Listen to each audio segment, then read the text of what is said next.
আমি জনগণের জান। ভাইয়া আসলে রেগুলার এত কাজ করছি, এখন হুট করে আমাকে জিজ্ঞেস করলে আমি একটা নিয়ে বলতে পারছি না, কারণ আমি কাজের মধ্যে আছি, তো ব্যাক টু ব্যাক কাজ করে যাচ্ছি।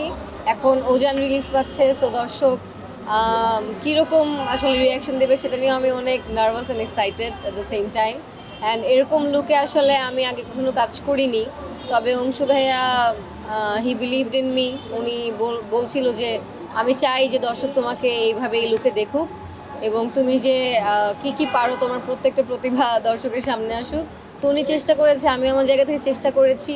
গানচিলকে অনেক ধন্যবাদ যে আমাদেরকে এই প্ল্যাটফর্মটা করে দিয়েছে, যাতে আমরা কাজটা অডিয়েন্স পর্যন্ত, গানটা অডিয়েন্স পর্যন্ত পৌঁছাতে পারি। And we have tried our best.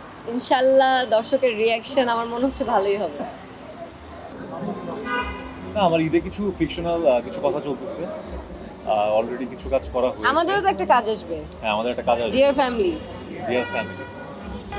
Deer ফ্যামিলিতে আমি যে চরিত্রটা করতেছি সেটার নাম হলো রাতুল। আমি ছোট ভাই।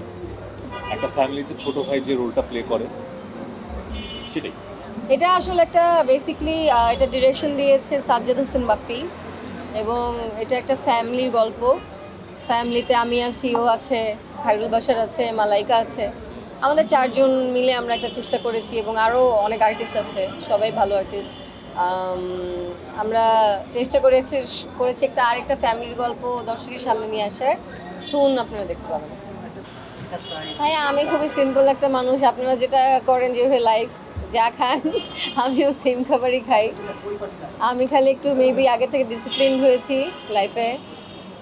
চেষ্টা করি লাইফটা গুছায় রাখার, সুন্দর করে কাজ করার, ওইটাই মেনটেন করছি।